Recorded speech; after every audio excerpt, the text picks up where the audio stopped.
Assalamualaikum warahmatullahi wabarakatuh. Alhamdulillahirabbil alamin wa bihi nasta'inu ala umuri dunya waddin. Wassalatu wassalamu ala asrofil anbiya'i wal mursalin sayyidina wa maulana Muhammadin wa ala alihi wa sahbihi ajma'in. Amma ba'd. Pertama-tama marilah kita panjatkan puja dan puji syukur kehadirat Allah Subhanahu wa taala, karena berkat rahmat dan hidayahnya lah kita bisa melakukan perkuliahan meskipun dalam keadaan daring.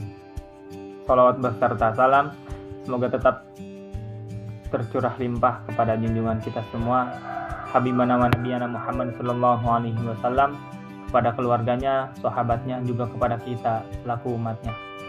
Yang terhormat Bapak Haji Iwan MAG selaku dosen pengampu mata kuliah Filsafat Pendidikan Islam, juga kepada teman-teman yang saya hormati dan saya banggakan. Kami dari kelompok 9 yang beranggotakan Fatur Rahman Yasin, Sekar Ayu Auliah, dan Syarifah Banin Asegaf akan membacakan materi tentang hakikat masyarakat dalam Islam. Untuk pembacaan materi pertama akan dibacakan oleh saudari Sekar Ayu Auliah. Baiklah, yang pertama adalah hakikat masyarakat dalam Islam. Masyarakat dalam Islam sering diistilahkan dengan umat atau ummah. Istilah ummah berasal dari kata ammah yang artinya kosoda. Pengertian seperti ini terdiri atas 3 bagian atau 3 arti, yakni gerakan, tujuan, dan ketetapan hati yang sadar. Dan sepanjang kata ammah pada mulanya mencakup arti kemajuan, maka tentunya ia memperlihatkan diri sebagai kata yang terdiri atas 4 arti, yaitu usaha, gerakan, kemajuan, dan tujuan. Dan selanjutnya adalah pandangan filsafat pendidikan Islam terhadap lingkungan. Yang pertama ada manusia dan alam. Sejak kelahiran manusia, muncul jenis-jenis baru tumbuhan dan hewan yang telah disediakan untuk lingkungan hidup manusia agar sejahtera hidupnya. Lingkungan itu perlu diolah dan dimanfaatkan manusia sebaik-baiknya, supaya sesuai dengan maksud Allah menciptakan manusia di muka bumi ini sebagai khalifah. Kita harus mencintai lingkungan, yang artinya memperlakukan bermacam-macam, beragam-ragam benda, baik biotik yang dapat diperbarui maupun abiotik yang tidak dapat diperbarui. Yang kedua adalah pemanfaatan lingkungan. Pemanfaatan alam sebesar-besarnya bagi kehidupan dan kesejahteraan harus disertai upaya menjaga keseimbangan ekologi dan mempertahankan kelestariannya. Akal manusia terus berkembang dan manusia terus memahami alam. Secara berangsur dengan akal pikirannya, manusia berhasil menggali hukum alam yang mencerminkan kekuasaan dan kebesaran penciptaan Allah Subhanahu wa taala. Adapun pemanfaatan alam yang dapat dimanfaatkan oleh manusia, yang pertama adalah tanah. Tanah di sini bisa digunakan untuk sistem pertanian, sebagaimana yang telah dibukakan dimulai sejak yang paling sederhana sampai dengan abad teknologi. Pada zaman sekarang, Islam memberikan motivasi agar manusia memanfaatkan tanah, umpamanya untuk memetik hasil dari kekayaan tanah. Yang kedua adalah air. Air merupakan kebutuhan pokok manusia sejak penggunaan air yang dapat dimanfaatkan untuk minum, masak, mandi, sampai pemanfaatannya untuk pertanian dan pembangkit listrik. Yang ketiga adalah hutan. Hutan sendiri adalah sebagai pelindung banjir, longsor, dan penyimpanan persediaan air di pegunungan.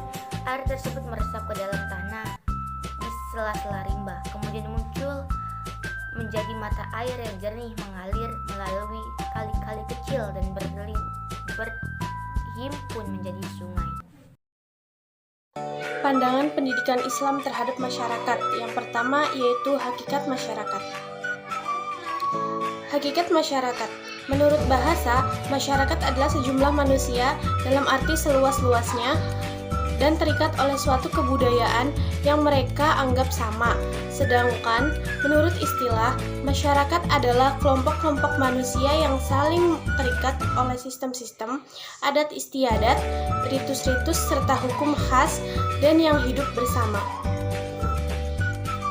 Prinsip-prinsip yang menjadi dasar pandangan terhadap masyarakat berisikan 2 pemikiran, bahwa yang pertama, masyarakat merupakan kumpulan individu yang terikat oleh kesatuan berbagai aspek seperti tanah, air, budaya, agama, tradisi, dan lain-lainnya. Yang kedua yaitu masyarakat Islam memiliki identitas tersendiri yang secara prinsip berbeda dari masyarakat lainnya. Yang kedua yaitu dasar pembentukan masyarakat yang tercantum dalam surat Al-Imran ayat 104 yang artinya, dan hendaklah ada di antara kamu segolongan umat yang menyeru kepada kebijakan, menyuruh kepada yang ma'ruf dan mencegah dari yang mungkar. Mereka adalah orang-orang yang beruntung. Ayat ini menyatakan bahwa pembentukan masyarakat adalah ditegakkan atas dasar-dasar kebaikan yang ma'ruf dan yang tidak tercela. Oleh sebab itu, aturan-aturan ini semuanya berdasarkan pada wahyu.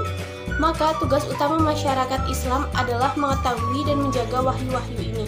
Tetapi yang penting bahwa umat manusia juga membuat suatu perjanjian dengan Allah yang terdapat dalam firman Allah surat Al-A'raf ayat 172.